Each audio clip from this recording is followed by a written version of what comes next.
Kelgusida mamlakatimizda ko'plab sanoat ishlab chiqarish quvvatlari, ijtimoiy loyihalar amalga oshiriladi. Bu elektr energiyasiga bo'lgan talab va ehtiyojini kamida 1,5 barobarga oshirishi kutilmoqda. Mazkur vaziyatda soha oldida turgan eng muhim yo'nalish yangi energiya quvvatlarini barpo etishdir. Kuni kecha davlatimiz rahbari ishtirok etgan tantanali tadbirda ham 21 ta energetika obyektining qurilishi boshlanishiga start berildi. Bu loyihalar ham kelgusida barcha tarmoq va hududlar uchun ishonchli va uzluksiz energiya ta'minotini yaratishga hissa qo'shadi. Qashqadaryo viloyatining G'uzor tumanida 300 megawatt quvvatga ega quyosh fotoelektr stansiyasi va 75 megawattli energiya saqlash tizimi loyihasi qurilishiga ham start berildi. Loyiha 740 gektar maydonda davlat xususiy sherikchilik asosida amalga oshiriladi. Davlatimiz rahbari boshida keyingi yillarda olib borayotgan sa'y-harakatlar tufayli rivojlangan davlatlar, kompaniyalar kelib barcha sohalarda yirik loyihalar tuzayotganligini mana guvoh bo'lib turibmiz. Mana o'zlarimizda Birlashgan Arab Amirligini Masdar kompaniyasi orqali 250 million dollarlik mana shu orqamizda turgan katta yasanayotgan 700 gektar yer maydonida quyosh panel o'rnatish boshlanganini ko'rib quvonamiz albatta. Prezidentimizning tashabbusi bilan viloyatda bunyod etilayotgan bu ikkinchi quyosh fotoelektr stansiyasi bo'lib, o'tgan yil Nishon tumanida Xitoy kompaniyasi tomonidan quvvati 500 megawatt bo'lgan quyosh fotoelektr stansiyasi ishga tushirilgan edi. Ayni vaqtda ushbu quyosh fotoelektr stansiyasi to'la quvvat bilan ishlayapti. Yangi loyiha ham elektr energiya ishlab chiqarish hajmini oshirishga, aholi va sanoatning o'sib borayotgan ehtiyojini qondirishga, hududlar obodligiga xizmat qiladi.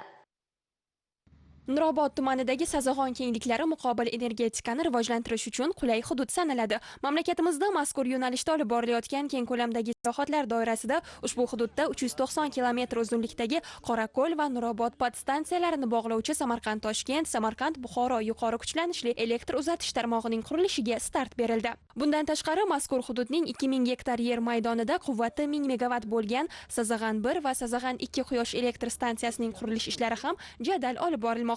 Loyiha ishga tushgach 800 ming xonadonni ekologik toza elektr energiyasi bilan ta'minlash imkoni yaratiladi. Bu yerda na chorvadan foydalaniladi, yemish yo'qligidan, na dehqonchilikdan foydalaniladi. Quyosh energiyasi ishga tushgandan keyin ko'plab tadbirkorlik yo'nalishlarida ish boshlaydi. Kelajakda mana 2,5 ming ish o'rinlari yaratiladi deb. Bularda hammasi mana shu regiondagi xalqning kelajakda farovonligini ta'minlashdan bir dalolat. Albatta buning hammasining negizida prezidentimizning mana davlat xalqqa xizmat qiladi degan g'oyasi isboti bu.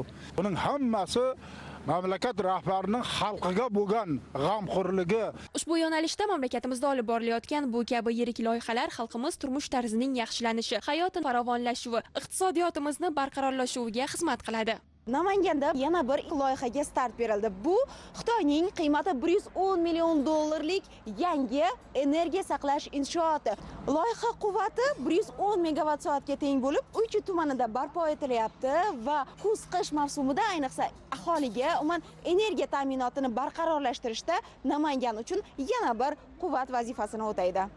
Loyiha Xitoyning China Energy kompaniyasi tomonidan amalga oshirilib, uning umumiy quvvati 200 megawattga teng. Loyihaning asosiy jihati bu mavsum yoki kunning iste'mol ortgan vaqtida barqaror elektr energiyasi bilan ta'minlash imkonini beradi. Bu loyihamiz energiya saqlash tizimi loyihasi bo'lib, bu loyihani amalga oshirish natijasida viloyat aholisi uchun energetikani uzluksiz ta'minlash bo'yicha katta imkoniyatlar yaratiladi. Inshootda qurilish natijasida shunaqa uzilishlar davrida bularda saqlangan elektr energiyasi ta'minlanadi va buning natijasida dastlabki harakatlar boshlandi. Hozirgi rejalarimizga ko'ra kelgusi yilning boshlarida foydalanishga topshiriladi. Loyihani ishga tushishi natijasida hududda barqaror energiya ta'minoti imkoni yaratilishi bilan birgalikda qo'shimcha zaxira ham ushlab turish, saqlab turish imkoni bo'ladi. Bu chindan viloyat uchun yangilik. Aytish joiz, bu kabi quvvatlar hududlarning industrial rivojlanishi uchun muhim qadamdir. Angor issiqlik elektrostansiyasi. Yangi loyiha Germaniyaning Siemens Energy, Fransiyaning EDF, Niderlandiyaning Stone City Energy va Qatar davlatining Nebras Power kompaniyalari sarmoyasi evaziga davlat xususiy sheriklik asosida amalga oshirilyapti. Majmua Surxondaryodagi birinchi, oxirgi yillarda respublikada barpo etilayotgan eng yirik mega quvvat sanaladi. Today I had the pleasure and the honor to participate in this event, in this conference in Yangi energetika loyihalarini ishga tushirishga bag'ishlangan tadbirda qatnashganim men uchun juda katta sharaf. Biz barpo etayotgan issiqlik elektr stansiyasi ham ikkinchi bosqichni muvaffaqiyatli boshladi. Loyihaning asosiy qismlaridan biri 1600 megawatt quvvatga ega issiqlik elektr stansiyasi bo'lib, bu hudud uchun juda katta energiya manbaidir. Ayni paytda turli mamlakatlardan kelgan malakali mutaxassislar energiya uzatish tizimlari va boshqa energetik qurilmalar ustida ishlayapti. Bu jarayonda atrof muhitga zarar yetkazmaslik tamoyillariga to'la amal qilinmoqda.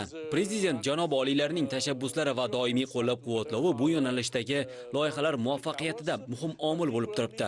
Shu bois ham yurtingizda salohiyatli investorlar va ishonchli sheriklar ana shunday katta loyihalarni dadil amalga oshiryapti.